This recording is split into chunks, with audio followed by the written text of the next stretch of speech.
Hey everybody, Brian Barnes here with Safe Haven Sustainable Farms. I'm here with Nathan Thomas today, our farm manager. And as promised, I told you I was going to give you a little bit of an instructional video on how we do our barley fodder. If you've never tried to do barley fodder, it's real easy, and we're doing it a little bit larger scale. But it's all stuff that we just kind of set up on our own.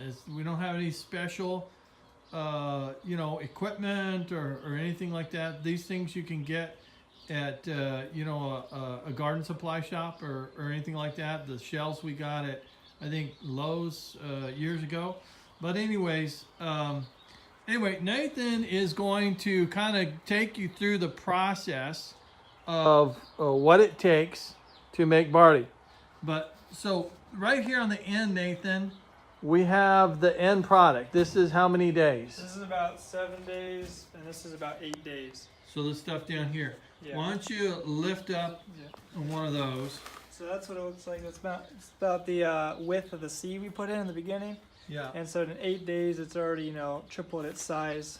Right. And then here in a second, Nathan's going to show you how he what he does for the seed and how he lays it out and smooths it out, and just the whole process of what we're doing here.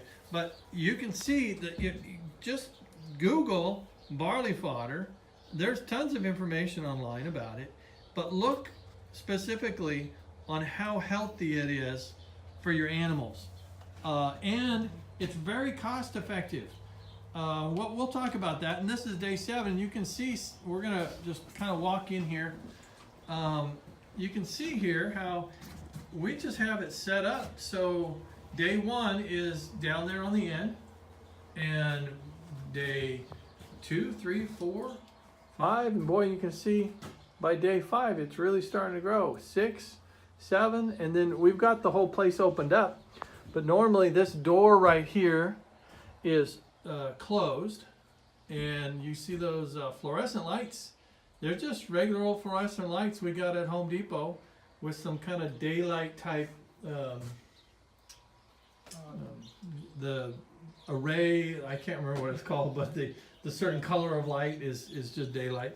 Anyway, and that's all it takes. And then we open up the place every now and then just to kind of, because it gets real moist in here. You don't want mold to be growing in here. Yeah, we keep it at 70 degrees. 70 degrees. 70 degrees, and you want a fan blowing so that it keeps the circulation of air, so stagnant air really grows mold, and so you want to keep the mold down. Right. Right. We've got the fan turned off just because of the video, but normally that's running. And this is just this is one of those insulated tractor trailers. And we put a little heater in there. That's that thing on the floor. And so even when it's really cold outside, we can keep this thing at 70 degrees. Well, there you see it just kicked on. It's but just on a low setting. Okay, so Nathan, go ahead and take us through what you do on a daily basis. Okay. Well, first of all, we start out with the whole barley seed. We get this at Penny Newman in Hanford. So that, if I recall, 50-pound bag was $8. I just bought some, $8.40 per bag. Yep. So this is the seed right here, just whole barley seed. It's not shelled or anything, I don't think. Okay, nice. And so we just measured out a scoop to about 2 pounds. So this is like up to the brim here is 2 pounds.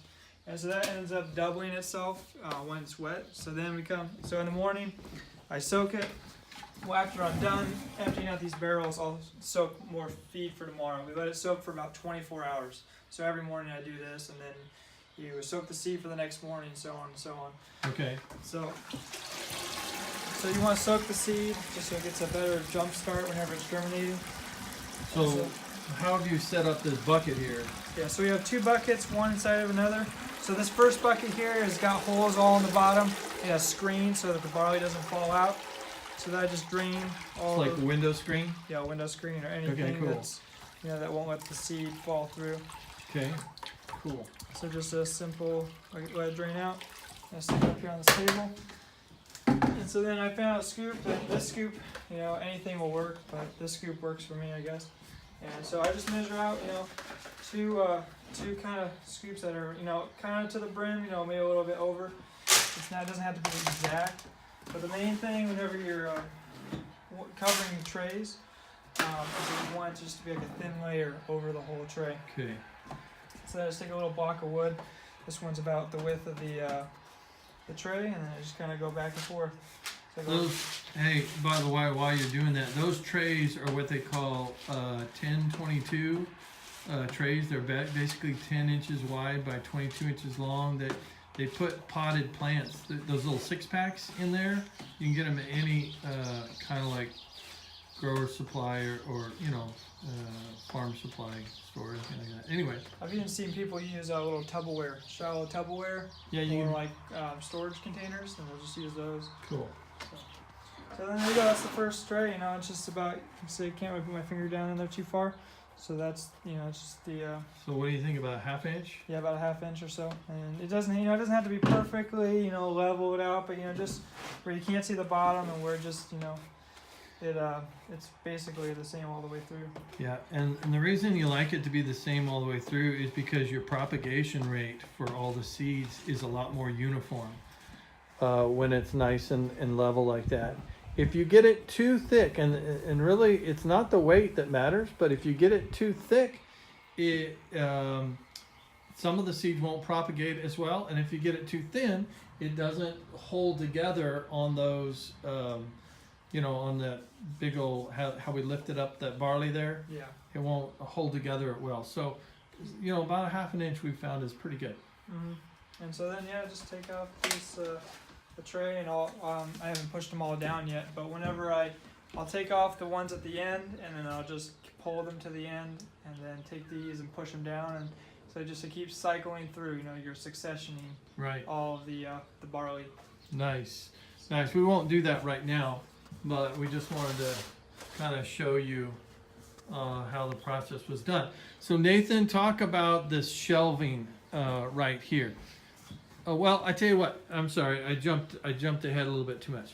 So you put in how many? You put in 2 pounds of seeds into that tray. Yeah. And let's go weigh. Let's go grab one of those trays at the end. They're one of these 8-day ones. And let me We got a scale over here. again. Let me reiterate. That was in this 1022 tray. That was 2 pounds of dry seed, Yeah, 2 to 3, something like and it ends up being 5 pounds of soaked seed. And then, so he's gonna see what we came out to. So it was exactly 2 pounds. Sorry, my bad. And then this is in kilograms. But when you put it on, Oh, it's in kilograms. yeah. Well, this we one. need to get our other. Oh, there it This is. one Sorry. it's about almost about 5 kilograms. So that's about 10 pounds. So you end up doubling. From the wet seed, From the wet, yeah. but a lot And more then- from the dry. Yeah, you get 3 times. Triple it. Yeah. And so then and you feed about 5% of the animal's body weight that you're feeding. So Max. max, yeah. So if you feed a 100-pound bull, you can feed just one thing, one tray of barley. Yeah. Well, that'd No, be 10%. that'd be So half of 10%. that, half a tray of barley. half a tray of barley. So But 200-pound bull.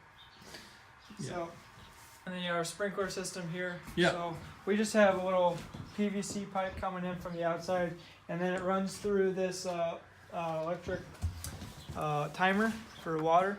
And so we have it set up that it goes for 1 minute every hour. So this, we've gone through a lot of timers. I think we like this one, don't we? Oh yeah, this is the best. So this one is it's made by a company called Gideon. The reason we like this one is because you can set it to exactly, just Yeah. all kinds of different settings. You could set it for, you could run it for 2 minutes every other day, or you can the possibilities are endless. What And are we also- running? What are we running it right now? Yeah, 1 minute.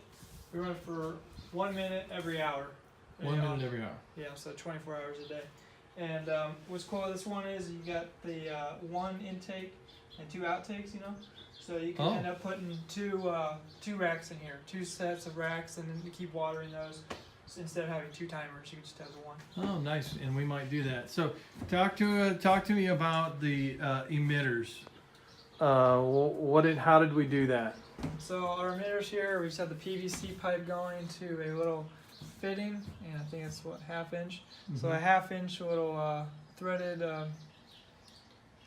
thing. I don't know what you call it. Yeah, it's just a little kind of a rubber nipple with a hole in the. Once you unscrew that, it's just got a hole in the end of it.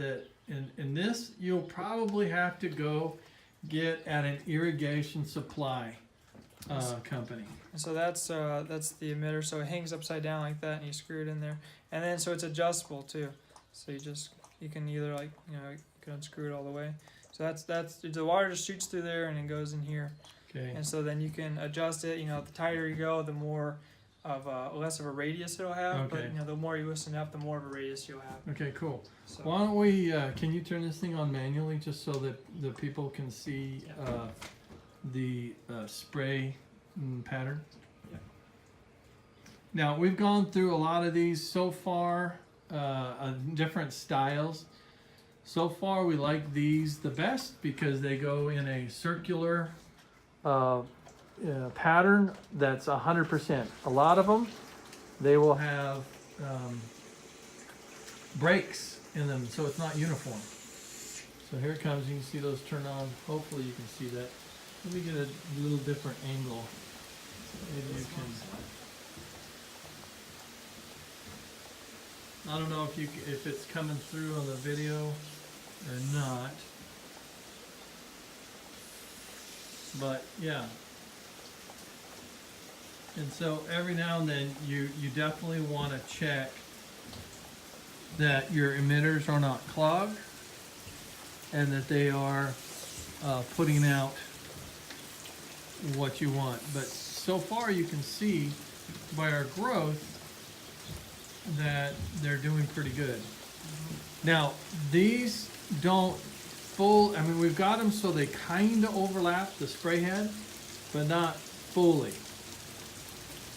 Oh, and one thing that's important, and the bottom of these trays, we put holes in there. Yeah. So we put the holes in there so it will drain out. Yeah. And not get overwatered. Now I can see, I don't know if you can tell, but you see the shade of that first seed. We're not getting a full pattern. So we might have to increase our pressure or put another emitter down here. It hasn't seemed to affect our production rate, but it's better if all the seeds, you want the seeds to stay damp at all times. Okay, Nathan, anything else? What about cleanliness? Yeah, cleanliness is a big part of it. So every time I'm done, I just take this little hose right here. I just take it, I'll just spray it out, spray the whole trailer out. Not affecting the seeds, but you just do that all the way down to make sure you get all the dirt and all those spare barley seeds, because I accidentally left a few in here, and you can see they get left in, they'll start sprouting.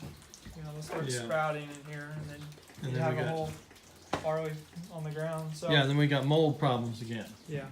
So anyways, okay, anything we left out? Don't think so. Okay, anyway, I encourage you guys to play around with it. It does not need to be this big. You can do, something on a very small scale, just one tray and just water it from time to time. But if you want to do a large scale, so, this system, we put a row on the bottom, and so there's 1, 2, 3, 4, 5, 6. So 6 rows times 3, it's 18. If they're all 10 pounds each, that's 180 pounds a day of barley fodder. And when the cost of alfalfa goes sky high, that really makes. Last time we bought alfalfa, how much was it? Do you recall? $15 a bale. Like $15 a bale. Bale, yeah. So that lasts for what, like 2 days? Yeah. Yeah, 2 days. If we divide it up between all our animals, it's like 1 day.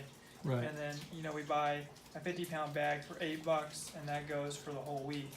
Right. So I mean, it's really Yeah. just kind of a no-brainer. Yeah. Now the animals still need some like dry roughage type stuff, but this is really healthy for them and really helps them put on weight. So anyway, hope you enjoyed the little video. If you have any questions, you can leave it. You can comment on the video, and we'd love to see any comments that you have. And if there's anything else that you want to see that we do on the farm, just let me know and we'll do a video about it. All right. Thanks, Nathan. Appreciate it. No problem. Anytime. All right. We'll see you guys next time.